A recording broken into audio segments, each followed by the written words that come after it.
สบายดีมือนี่มาพบกับประคำรีวิวไผทีอยากได้หรือว่าตามหารถสายเดิมศูนย์เราเป็นดีโวเนาะถ้ามีคันนี้มานำเสนอเด้อทุกคนเด้อคันนี้จะเป็นปี16 17เนาะ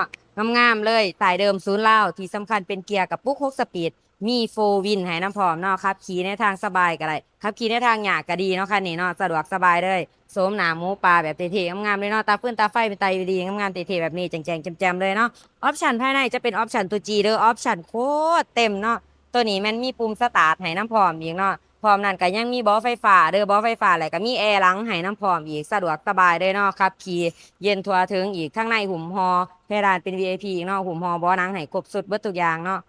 เบาะแบะยังหุ่มฮอมาจากโรงงานเบิดทุกอย่างเลยผู้ใดที่มากระทักมาได้ที่เบอร์เก่า733 ตัว679สำหรับลูกค้าที่มาทางออนไลน์เราจะมีโปรโมชั่นของแจกของแถมให้หลายอย่างแน่นอนเนาะเดี๋ยวประคับรีวิวพาทุกคนไปเบิ่งรถน้ำกันเลยไป สวัสดีทั้งสองให้เองเจเอ็นแล้วค่ะรถเล่าเมื่อนี้มีดีโอคันนี้มานำเสนอปี16 17เด้อคันนี้เนาะโซมหนาหมูปลา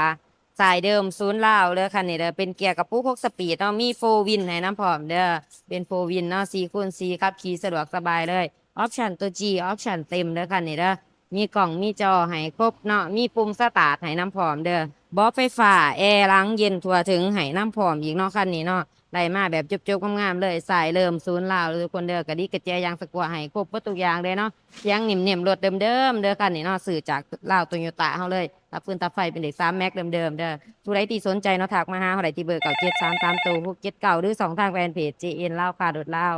มาเบิ่งทางในนำกันเลยเนาะทางในหุ่มฮอบ่อหนังมาจากโรงงานเรียบร้อยเลยเนาะ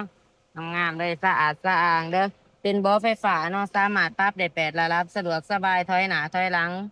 นี่เนาะหรือจะเหนืองจะเอ็นเนาะสบายเลยปูพื้น VIP ให้ทั้งหน้าทั้งหลังเนาะทั้งขอบทั้งขางของมันกับหุ่มหอหนังมาจากโรงงานตัวนี้จะพับแวนได้สะดวกสบายแบบนี้เลยเนาะจอดในที่แคบพับมันไหวได้อทุกคนเด้อนี่จะมีลำโพงให้ทั้งเทิงอีก2 ฝากเนาะแหละลำโพงทั้งรุมนี่4 ฝากประตูเลยเสียงดังฟังตุ่มแน่นอนไปมาเบิ่งทางหลังบัดนี้บอลของผู้โดยสารของคนนั่งเนาะกว้างๆสามารถนั่งหลายๆคนเลยนั่งหลายคนกับบ่ต้องห่วงเนาะเย็นทั่วถึงแน่นอนมีแอร์หลังให้ครบชุด ปูแพร่ลานเป็น VIP ให้เรียบร้อยสะอาดสะอ้างเลยเนาะมีทั้งดอกทั้งรุมสะอาดสะอ้างแห้งเจ้าของเดิมถือว่าเพิ่นใส่หักตาลายเนาะทั้งขอบทั้งขางหุ่มหอมาให้เบิดเลยรถนี่แม่นเดิมๆเด้อบ่ตำบ่เปลี่ยนเนาะมาเบิ่งมาเช็คไอ้เลยเนาะมาเบิ่งมาเช็คเอาเลยรถเดิมๆเด้อมิดอาร์คเฮาอยู่ครบทั้ง4 ขางประตูตาไฟถ่ายจะเป็นตาไฟเด็ก3เนาะเป็นตาดุนไม้เด้อออปชั่นตัว G ออปชั่นเต็มก็ที่พาเบิ่งเลยเนาะตัวนี้จะเป็นกล่องถอยเด้อมีตบแต่งอันนี้มาให้เรียบร้อยเบิดเนาะ กันไดหยอกกันไดเหยียบทั้งหลายทั้งถ่ายเนาะคันส้นถือว่ายังโอเควัตถุกอย่างสื่อจากศูนย์ลาวโตโยต้าเนาะคันนี้เนาะเดี๋ยวไกลมาเบิงแม็กไลเนอร์บัดนี้แม็กไลเนอร์เดิมๆเนาะสามารถขนเครื่องขนของได้สะดวกสบายเลยล้างกระบะเฮานี่เนาะมีห้อยขีดกว่าเด็กหน่อยตามการใส่งานเพราะหนอกว่าน็อตทั้ง2 ฝากอยู่ครบเบิดเนาะอยู่ครบทุกจุดทุกเม็ดเด้อ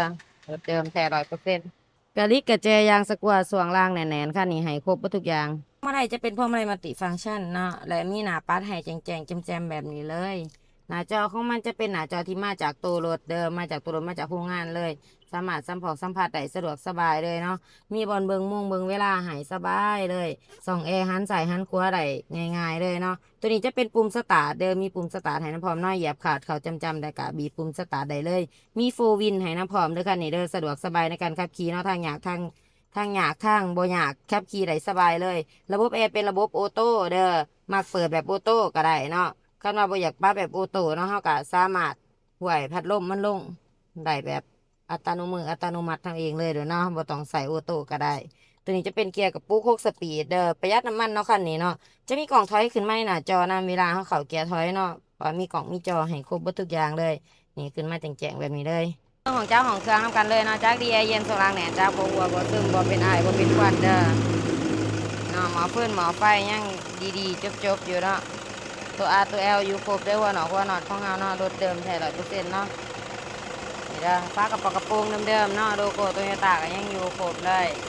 รับประกันให้เนาะมาเบิ่งมาเช็คไหลรถอยู่ปากเซ่ฝากไว้เต็มเลยทุกท่านเด้อครับรถดีโวคันนี้เนาะโตโยต้าดีโวคันนี้ปี16 17เด้อไหลมาแบบงามๆเลยเนาะออปชั่นคือที่เฮาพาเบิ่งพากาวเลยเกี่ยวกับปุ๊กโฟวินเนาะคันนี้เนาะสายเดิมศูนย์ลาวเด้อ ราคาแม่น1,200,000 บาทเนาะมาร่วมกันได้จ่ายสดจ่ายผ่อนเป็นเดือนเป็นปีได้เนาะจ่ายเป็นเงินกีบจ่ายเป็นเงินดอลลาร์หรือว่า